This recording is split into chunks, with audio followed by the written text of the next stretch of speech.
ಗೋಕರ್ಣ ಪ್ರವಾಸಿ ತಾಣದಲ್ಲಿ ಪ್ರವಾಸಿ ವಾಹನಗಳ ನಿಲುಗಡೆ ಸವಾಲಾಗಿ ಪರಿಣಮಿಸಿದ್ದು, ಇದರ ಪರಿಣಾಮ ವಾಹನ ದಟ್ಟಣೆ ಹೆಚ್ಚಾಗಿ ಸಂಚಾರಕ್ಕೆ ತೊಡಕಾಗ್ತಿದೆ.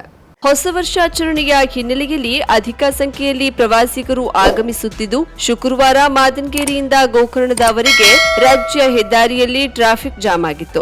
ಇದರಂತೆ ಶನಿವಾರವೂ ಮುಂದುವರೆದಿದೆ. ಅಂತೂ ಇಂತೂ ಇಲ್ಲಿಗೆ ಬಂದ್ರೆ ಇಲ್ಲಿಯೂ ಅದೇ ಕಥೆ. ಮೇಲಿನ ಕೇರಿಯಿಂದ ರಥಬೀದಿಯವರೆಗಿನ 1.5 ಕಿಲೋಮೀಟರ್ ದೂರ ಕ್ರಮಿಸಲು 1 ಗಂಟೆ ಹಿಡಿಯುತ್ತಿದೆ. ಹೀಗೆ ಯಾವ ದಿಕ್ಕಿನಲ್ಲೂ ಹೋದ್ರೂ ಮಹಾನಗರದಂತೆ ರಸ್ತೆಯಲ್ಲೇ ಕಾಲ ಕಳೆಯುವಂತಾಗಿದೆ. ಮೇಲಿನ ಕೇರಿಯಿಂದ ಮುಖ್ಯ ಕಡಲ ತೀರಕ್ಕೆ ಸಾಗುವ ಮಾರ್ಗದಲ್ಲಿ ರಸ್ತೆಯನ್ನ ಆಕ್ರಮಿಸಿರುವ ಅಂಗಡಿ ಮುಂಗಟ್ಟನ್ನ ತೆರವುಗೊಳಿಸಿ ವಾಹನ ಸಂಚರಿಸುವಾಗ ಪಾದಾಚಾರಿಗಳಾದ್ರೂ ಸಾಗಲು ಅನುವಾಗುವಂತೆ ಮಾಡಬೇಕಿದೆ. ಇನ್ನು ಹೆಚ್ಚಿನ ಜನರು ಬರುವ ವೇಳೆ ಸ್ಥಳೀಯ ಆಡಳಿತ ಅಥವಾ ಜಿಲ್ಲಾಡಳಿತದವರು ಹೆಚ್ಚಿನ ಪೊಲೀಸ್ ಅಥವಾ ಹೋಂಗಾರ್ಡ್ ಅನ್ನ ನಿಯೋಜನೆಗೊಳಿಸಿ ಮೇಲಿನ ಕೆರೆಯಿಂದ ಬಂಗ್ಲೆಗುಡ್ಡಕ್ಕೆ ಪ್ರವಾಸಿ ವಾಹನ ಕಳುಹಿಸಿ ಅಲ್ಲಿ ನಿಲುಗಡೆಗೊಳಿಸುವ ವ್ಯವಸ್ಥೆ ನಿರಂತರವಾಗಿ ಮಾಡಬೇಕಿದೆ. ಶುಕ್ರವಾರ ಸಹ ಪೊಲೀಸರು ಇದೇ ಕ್ರಮ ಕೈಗೊಂಡ ಕಾರಣ ಸಂಜೆ ವೇಳೆ ತುಸು ನಿಯಂತ್ರಣಕ್ಕೆ ಬಂದಿತ್ತು. ಇನ್ನು ಜಾತ್ರಾ ಅವಧಿಯಲ್ಲಿ ಭದ್ರಕಾಳಿ ಕಾಲೇಜ್ ಮೈದಾನ ಅಥವಾ ಇನ್ನಿತರ ಖಾಸಗಿ ಜಾಗವನ್ನ ಪಡೆದು ವಾಹನ ನಿಲುಗಡೆಗೆ ಅವಕಾಶ ನೀಡಿ ಪೇಟೆಯಲ್ಲಿ ಜನರು ನಡೆದುಕೊಂಡು ಹೋಗುವಂತೆ ಮಾಡಬೇಕಿದೆ. ಬಹುತೇಕ ವಸತಿ ಗೃಹದಲ್ಲಿ ವಾಹನ ನಿಲುಗಡೆ ಸ್ಥಳಾವಕಾಶವೇ ಇಲ್ಲ. ಇದರಿಂದ ವಸತಿಗೆ ಬಂದವರು ರಸ್ತೆಯಲ್ಲಿ ವಾಹನ ನಿಲ್ಲಿಸುತ್ತಿದ್ದು, ಈ ವಾಹನಗಳಿಗೆ ಬೇರೆಡೆ ನಿಲುಗಡೆಗೊಳಿಸಲು ಸೂಚಿಸಬೇಕಿದೆ. ವೆಂಕಟರಮಣ ದೇವಾಲಯದಿಂದ ಆಡುಕಟ್ಟೆ ಶಾಲೆಯ ಮಾರ್ಗದಲ್ಲಿ ಏಕಮುಖ ಸಂಚಾರ ನಿಯಮವನ್ನ ಮುರಿದು ವಾಹನಗಳು ಸಾಗುತ್ತಿದ್ದು, ಇದರ ನಿಯಂತ್ರಣಕ್ಕೆ ಸಿಬ್ಬಂದಿ ನಿಯೋಜನೆ ಅಥವಾ ಮಾಹಿತಿ ಫಲಕ ಅಳವಡಿಸಬೇಕಿದೆ. ಅದರಂತೆ ರಥಬೀದಿಯಿಂದ ಬಸ್ ನಿಲ್ದಾಣ ಸಾಗುವ ಮಾರ್ಗದಲ್ಲಿ ಸಹ ಸಂಚಾರ ನಿಯಮ ಪಾಲನೆ ಕಡ್ಡಾಯಗೊಳಿಸಬೇಕಿದೆ. ಈ ಸಮಸ್ಯೆ ಪ್ರತಿ ಬಾರಿ ಪುನರಾವರ್ತನೆಯಾಗುತ್ತಿದ್ದು, ಈ ಬಗ್ಗೆ ಗ್ರಾಮಸಭೆ ಜನಪ್ರತಿನಿಧಿಗಳ ಬಳಿ ಜನರು ನಿರಂತರವಾಗಿ ವಿವರಿಸುತ್ತಿದ್ರೂ ಸಹ ಯಾವುದೇ ಕ್ರಮ ತೆಗೆದುಕೊಳ್ಳದಿರುವುದು ಪ್ರಸ್ತುತ ನಡೆಯುತ್ತಿರುವ ಅವಾಂತರಕ್ಕೆ ಕಾರಣವಾಗಿದೆ. ಮಾದನಗೇರಿಯಿಂದ ಗೋಕರ್ಣ ಮಾರ್ಗ ಅಗಲೀಕರಣವಾಗಬೇಕೆಂದು ಬಹುತೇಕ ಜನರು ಆಗ್ರಹಿಸುತ್ತಿದ್ದಾರೆ.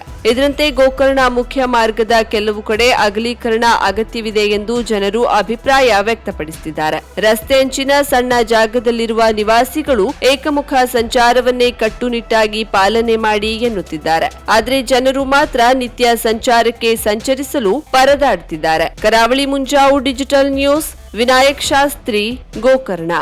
ಅರೆಬರೆ ರಸ್ತೆ ಕಾಮಗಾರಿಯಿಂದಾಗಿ ಹೊನ್ನಾವರ ಪಟ್ಟಣದಲ್ಲಿ ಟ್ರಾಫಿಕ್ ಸಮಸ್ಯೆಗೆ ಜನತೆ ಹೈರಾಣಾಗುವಂತಾಗಿದೆ. ಕಾಲೇಜ್ ಸರ್ಕಲ್ನಿಂದ ಶರಾವತಿ ಸರ್ಕಲ್ ತನಕ ವಾಹನ ದಟ್ಟಣೆ ಉಂಟಾಗಿ ಗಂಟೆಗಟ್ಟಲೆ ರಸ್ತೆಯಲ್ಲಿ ನಿಲ್ಲುವಂತಾಗಿದೆಯಲ್ಲದೆ ಸ್ಥಳೀಯ ಪಾದಾಚಾರಿಗಳಿಗೆ ರಸ್ತೆ ದಾಟೋದೇ ಸಂಕಷ್ಟದ ಕೆಲಸವಾಗಿದೆ. ಕಾಲೇಜ್ ಸರ್ಕಲ್ ಮತ್ತು ಶರಾವತಿ ಸರ್ಕಲ್ ನಡುವೆ 2 ಕಿಲೋಮೀಟರ್ ಅಂತರದಲ್ಲಿ ಚತುಷ್ಪಥ ಮೂಲ ನಕ್ಷೆಯಂತೆ ಮೇಲ್ಸೇತುವೆ ನಿರ್ಮಾಣವಾಗಬೇಕಿತ್ತು. ಕೆಲವರ ಆಸ್ತಿ ಉಳಿಸಲು ರಾಜಕಾರಣಿಗಳು ಮೇಲ್ಸೇತುವೆ ಕೈಬಿಡುವಂತೆ ಮಾಡಿದ್ದು ಮಾತ್ರವಲ್ಲ, 65 ಮೀಟರ್ ಅಗಲವಾಗಿರಬೇಕಾದ ಚತುಷ್ಪಥವನ್ನ 45 ಮೀಟರ್ಗೆ ಕಡಿಮೆ ಮಾಡಿದ್ರು. ಇದಕ್ಕೆ ಭೂಮಿಯನ್ನ ಪಡೆದುಕೊಂಡಿದ್ದರೂ ಚತುಷ್ಪಥ ಗುತ್ತಿಗೆದಾರರು 45 ಮೀಟರ್ ವಿಸ್ತರಣೆ ಮಾಡದೆ ಮೂಲದಲ್ಲಿದ್ದ 35 ಮೀಟರಿಗೆ ಬಿಟ್ಟಿದ್ದಾರೆ. ಹೆದ್ದಾರಿಯ ಎಡಬಲದ ಗೂಡಂಗಡಿಗಳು ಹಾಗೆಯೇ ಉಳಿದುಕೊಂಡಿವೆ. ನಗರದಲ್ಲಿ ಹಾದು ಹೋಗುವ ಮತ್ತು ಹಲವು ರಸ್ತೆಗಳ ಸೇರುವ ಚತುಷ್ಪಥ ವಾಹನ ದಟ್ಟಣೆಯಿಂದಾಗಿ ಕಿರಿದಾಗುತ್ತಿದ್ದು, ವಾಹನಗಳು ತೆವಳುತ್ತಾ 2 ಕಿಲೋಮೀಟರ್ ಸಾಗುವಾಗ 3 ರಿಂದ 4 ಸಲ ಸಂಚಾರ ಸ್ಥಗಿತವಾಗುತ್ತದೆ. ಊರಿನ ಜನ ಓಡಾಡಲು ಸಾಧ್ಯವಾಗೋದಿಲ್ಲ. 18 ರಿಂದ 20 ಚಕ್ರಗಳ ಇಂಧನ ತುಂಬಿದ ಟ್ಯಾಂಕರ್ಗಳು, ಕಂಟೈನರ್ಗಳು ಬರುತ್ತವೆ. ಆದ್ದರಿಂದ ಕೂಡಲೇ ಪರಿಹಾರ ಪಡೆದಿರುವ ಸ್ಥಳವನ್ನ ಮತ್ತು ಅನಧಿಕೃತ ಅಂಗಡಿಗಳನ್ನ ತೆರವುಗೊಳಿಸಿ ಚತುಷ್ಪಥವನ್ನ 45 ಮೀಟರಿಗೆ ವಿಸ್ತರಿಸಬೇಕು. ಸಾಧ್ಯವಾದರೆ ಮೇಲ್ಸೇತುವೆ ಆಗಬೇಕೆಂದು ಸಾರ್ವಜನಿಕ ಸಂಘಟನೆಗಳು ಆಗ್ರಹಿಸಿವೆ. ಕಾಲೇಜು ಸರ್ಕಲ್ಗೆ ಶಿವಮೊಗ್ಗ, ಹುಬ್ಬಳ್ಳಿ, ಗೋವಾ, ಮಂಗಳೂರು 180 ಕಿಲೋಮೀಟರ್ ಅಂತರದಲ್ಲಿವೆ.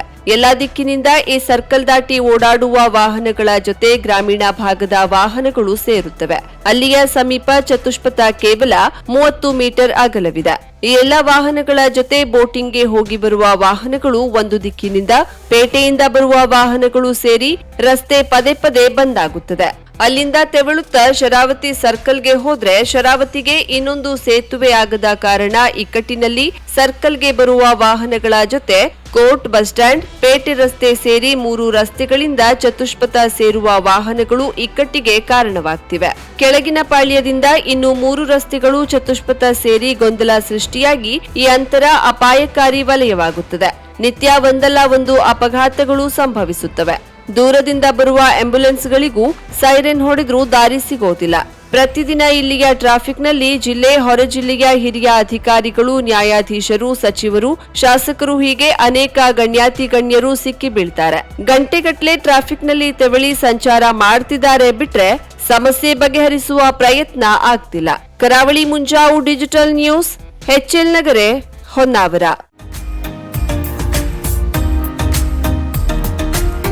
ಮಿಲನ್ ಎಂಟರ್ಪ್ರೈಸಸ್ ಬೃಹತ್ ಎಲೆಕ್ಟ್ರಾನಿಕ್ ಹಾಗೂ ಫರ್ನಿಚರ್ ಮಳಿಗೆ. ಉತ್ತರ ಕನ್ನಡ ಜಿಲ್ಲೆಯಲ್ಲೇ ಅತಿ ಹೆಚ್ಚು ಮಳಿಗೆಗಳನ್ನ ಹೊಂದಿರುವ, ಅತಿ ಹೆಚ್ಚು ಸಂತೃಪ್ತ ಗ್ರಾಹಕರನ್ನ ಹೊಂದಿರುವ ಮೂಲಕ ಹೆಗ್ಗಳಿಕೆಗೆ ಪಾತ್ರವಾಗಿರುವ ಏಕೈಕ ಸಂಸ್ಥೆ ಮಿಲನ್ ಎಂಟರ್ಪ್ರೈಸಸ್. ನಮ್ಮ ಮಳಿಗೆಗಳಲ್ಲಿ ಪ್ರಸಿದ್ಧ ಕಂಪನಿಗಳ electronic refrigerator, washing machine, LED TV, ಎಸಿಗಳು ಲಭ್ಯ. ಭಾರತದ ಕರಾವಳಿ ಹವಾಮಾನಕ್ಕೆ ಹೊಂದಿಕೊಳ್ಳುವ ನಂಬರ್ 1 ಬ್ರ್ಯಾಂಡ್ ಆದ ಗೋದ್ರೇಜ್ ಕಂಪನಿಯ ಕಪಾಟು, ಆಫೀಸ್ ಟೇಬಲ್, ಆಫೀಸ್ ಚೇರ್, ಬ್ಯಾಂಕ್ಗಳಿಗೆ ಹಾಗೂ ಚಿನ್ನದ ಅಂಗಡಿಗಳಿಗೆ ಬೇಕಾಗುವ ಸೇಫ್ ಲಾಕರ್ಗಳು ಅತಿ ಕಡಿಮೆ ಬೆಲೆಯಲ್ಲಿ ಲಭ್ಯವಿದೆ. Teak wood sofa set, wooden dining table ಹಾಗೂ ಗ್ರಾಹಕರಿಗೆ ಬೇಕಾಗುವ ಅಳತೆಯಲ್ಲಿ ನಿಮ್ಮ ಮನೆಗೆ ಹೊಂದಿಕೊಳ್ಳುವ ಹಾಗೆ ಫರ್ನಿಚರ್ ಗಳನ್ನ ಮಾಡಿಕೊಡಲಾಗುವುದು. ಕಸ್ಟಮೈಸ್ಡ್ ಕಿಚನ್, ವಾರ್ಡ್ರೋಬ್ ಗಳನ್ನ ಅತಿ ಹೆಚ್ಚು ವರ್ಷಗಳ ಕಾಲ ಬಾಳಿಕೆ ಬರುವ ಹಾಗೆ ವಾರಂಟಿಯೊಂದಿಗೆ ಮಾಡಿಕೊಡಲಾಗುವುದು. ನಮ್ಮಲ್ಲಿ ಡ್ಯೂರಾಫ್ಲೆಕ್ಸ್, ಗೋದ್ರೇಜ್ ಕಂಪನಿಯ memory foam mattress, orthopaedic mattress, spring ಮ್ಯಾಟ್ರೆಸ್ಗಳು ಕಡಿಮೆ ಬೆಲೆಯಲ್ಲಿ ಲಭ್ಯ. ವಿವಿಧ ಕಂಪನಿಗಳ ನವೀನ ಮಾದರಿಯ mixer, grinder, fan, cooker, tawa, flask, micro ಓವೆನ್ಗಳು ಲಭ್ಯವಿದೆ. 0% ಬಡ್ಡಿಯೊಂದಿಗೆ ಸ್ಥಳದಲ್ಲಿಯೇ ಬಜಾಜ್ ಫೈನಾನ್ಸ್ ನಿಂದ ಸಾಲ ಸೌಲಭ್ಯವಿದೆ. ಮಿಲನ್ ಎಂಟರ್ಪ್ರೈಸಸ್ ನಲ್ಲಿ ಖರೀದಿ ಮಾಡುವ ಗ್ರಾಹಕರಿಗೆ ಡಿಸ್ಕೌಂಟ್ ಮತ್ತು ಗಿಫ್ಟ್ ಜೊತೆಗೆ ಪ್ರತಿ 2,000 ರೂಪಾಯಿಗಳ ಖರೀದಿಗೆ ಒಂದು ಬಂಪರ್ ಲಕ್ಕಿ ಡ್ರಾ ಕೂಪನ್ ನೀಡಲಾಗುವುದು. ಈ ಲಕ್ಕಿ ಡ್ರಾನಲ್ಲಿ 7 ಲಕ್ಷದವರೆಗೆ ಬಹುಮಾನ ಗೆಲ್ಲುವ ಅವಕಾಶ ನಿಮ್ಮದಾಗಿರುತ್ತದೆ. ಲಕ್ಕಿ ಡ್ರಾದಲ್ಲಿ 1 ಕಾರ್, 2 ಬೈಕ್ ಮತ್ತು ರೆಫ್ರಿಜರೇಟರ್, ವಾಷಿಂಗ್ ಮಷೀನ್ ಸೇರಿದಂತೆ 30 ಲಕ್ಕಿ ಗ್ರಾಹಕರಿಗೆ ಬಹುಮಾನ ಗೆಲ್ಲುವ ಅವಕಾಶ. ಗ್ರಾಹಕರ ಸಂತೃಪ್ತಿಗೆ ನಮ್ಮ ಮೊದಲ ಆದ್ಯತೆ ಎನ್ನುವುದು ಮಿಲನ್ ಎಂಟರ್ಪ್ರೈಸಸ್ ನ ವಾಕ್ಯ.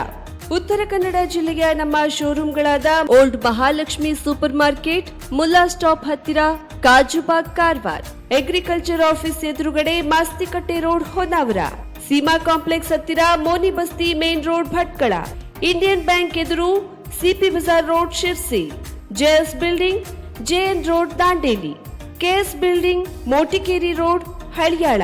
ಇಲ್ಲಿಗೆ ತಪ್ಪದೇ ಭೇಟಿ ನೀಡಿ ಸಂತೃಪ್ತರಾಗಿ.